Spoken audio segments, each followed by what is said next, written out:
Greetings, everyone, and welcome back to the TFT Perspective. So, viewers, Syria, as the news is concerned, has been taken over by rebel forces. The Assad regime has collapsed.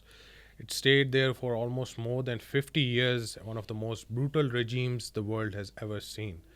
Other than that, there are news circulating that there is going to be fractures inside Syria even after the so-called liberation. There are few rebel forces that are divided amongst different factions. There is the Syrian National Army, or it was also known as the Free Syrian Army beforehand. Then there is the HTS group, which was previously affiliated with ISIS and Al Qaeda, but it shifted its perspective to a more democratic and liberal form. Other than that, there are Druze located in the southern parts of Syria, which encompass the southern militancy against the Assad regime, which is known as the Southern Operation Room. And after that, there are also the Syrian Democratic Forces, which predominantly are made up by Kurdish militants, the PKK and YPG militants, an offshoot organization that also operates inside Turkey, Syria, Iran, as well as inside Iraq. The Syrian civil war has been ongoing since 2011. There was no result and in sight. But as far as that is concerned, the biggest obstacle was, in fact, the government itself, which has collapsed within a few days. The operation started on 28th November and it culminated by 8th December. Now things are moving very fast. The whole process of the consolidation of power, which group is going to emerge victorious out of this entire mess, is the main concern for everybody. In fact, just last night, a lot of IDF forces actually entered inside the Syrian border and occupied different regions, especially the Syrian side of Mount of Hebron, from which a conclave was set up in which Mr. Benjamin Netanyahu claimed that we are going to negotiate with the new government, but for now, until or unless Syria is consolidated, we are not going to allow, opposition forces anywhere closer to the Israeli and Syrian border. Another pretext for an invasion or a so-called buffer zone you can translate well in the Western codex of so many words in the dictionary. So, in other news, now just received news coming from the city of Manbij.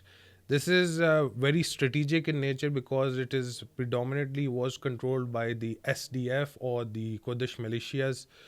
Turkey had a lot of opposition to that. In fact, in 2016, if I'm not correct, in 2016, the PKK and YPG organizations took over the city. In fact, during the offensive by the US backed groups against ISIS, ISIS was at the helm of affairs at that time, occupied a lot of space in that region. So, in that pretext, they took over that city, but they promised that after the elimination of ISIS from such areas, the PKK and YPG would vacate towards the other side of the Euphrates. Remember, this strategic town is placed on the western side of the Euphrates.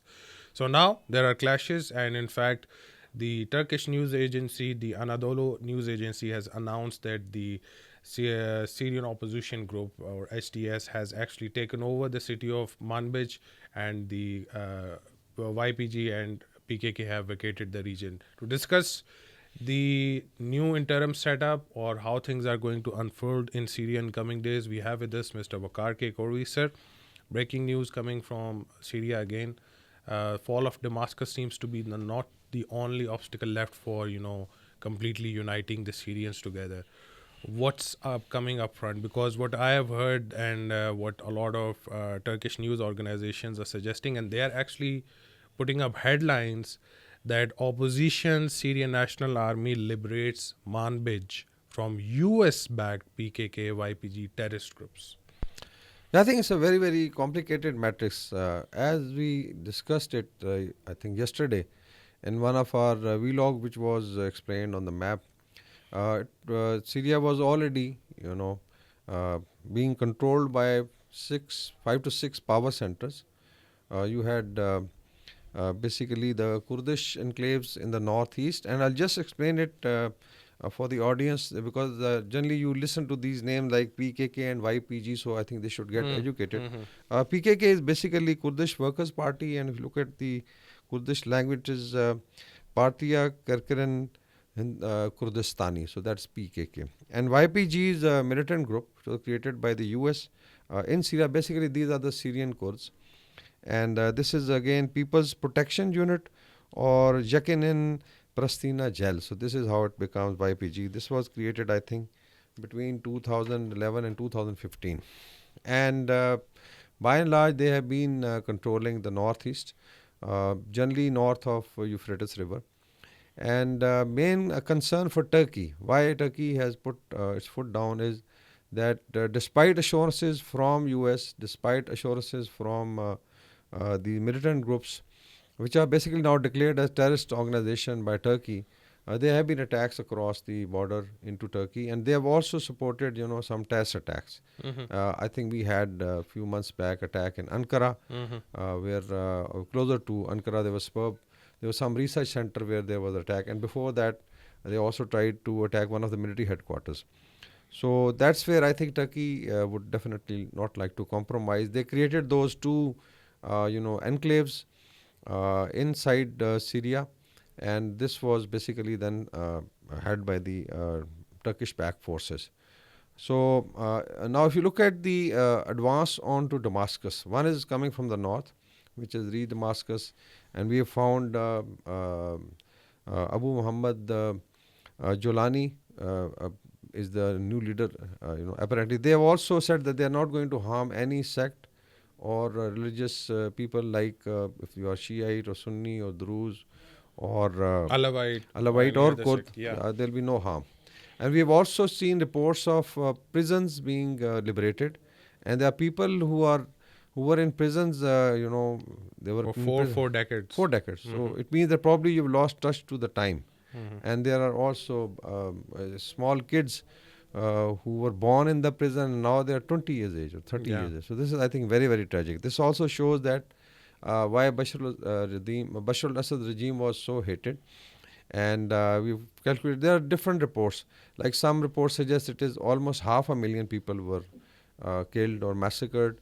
12 million Syrians are outside Syria. They are in, Jordan. They are in Turkey. We know there is a Syrian shawarma here. I'm sure these guys also migrated because of the oppression in Islamabad. Then you have Syrians in Europe and maybe North America and certain other Arab countries. So it was a big tragedy already.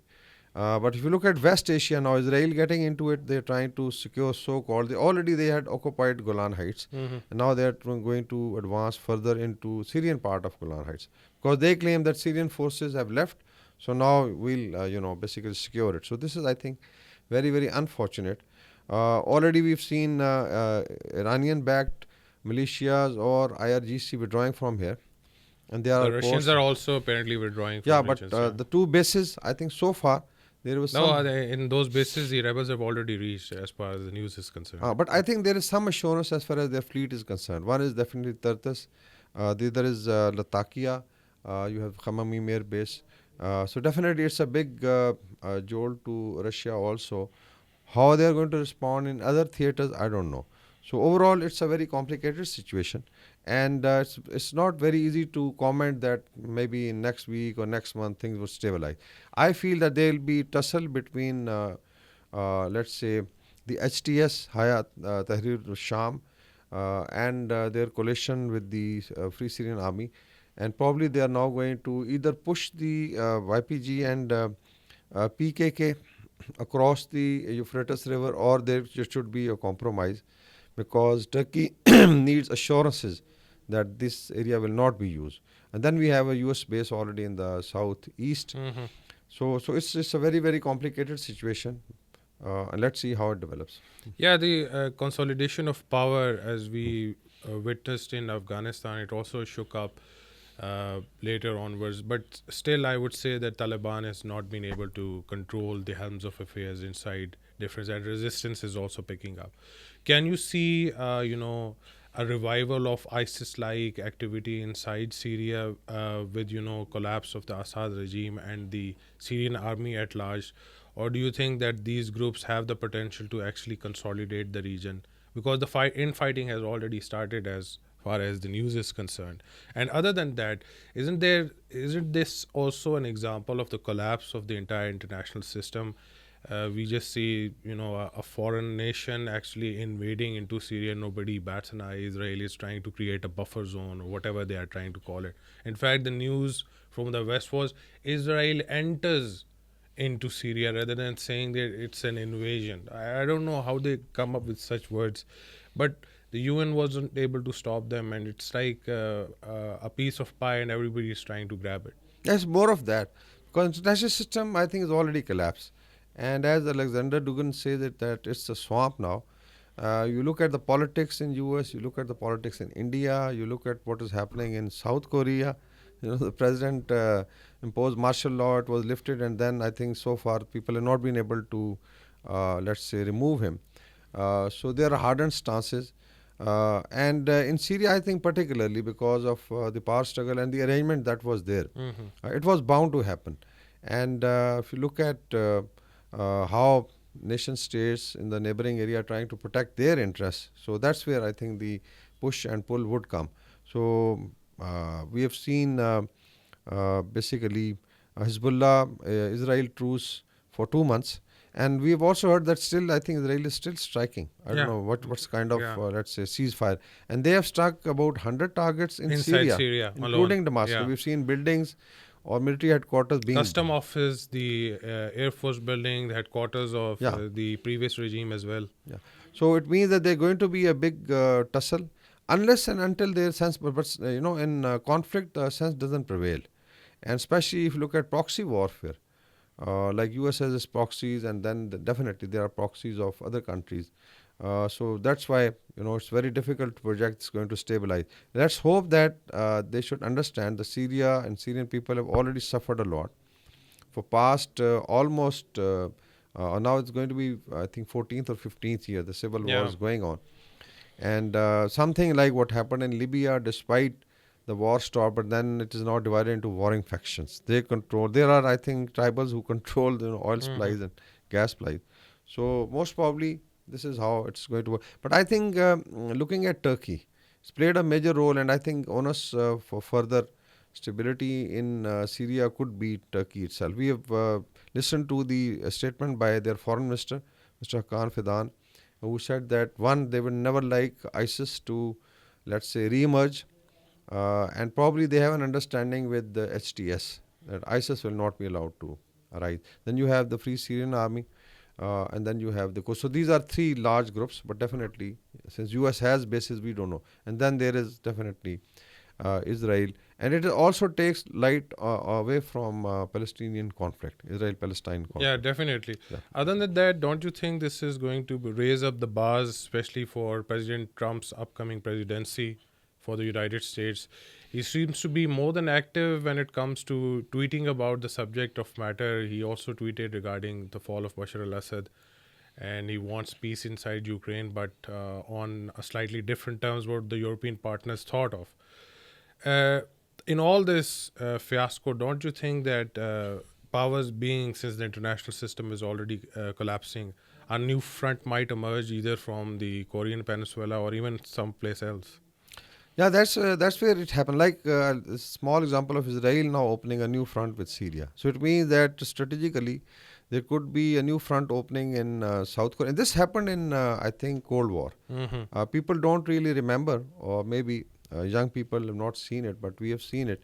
That in Cold War there used to be response. Let's say something happening in Africa by, let's say, the Soviet Union. I or their remember bloc. that during the 80s when the Soviet Union were inside Afghanistan, if they were exiting for Afghanistan, but then again the British were also exiting from Southern Africa, That's right. in Rhodesia and in South Yeah. African regions. And we've seen, in Tanzania, there used to be a Mau Mau, organization. So it means that there is a possibility of, and there is also, I think scholars are talking of third nuclear age.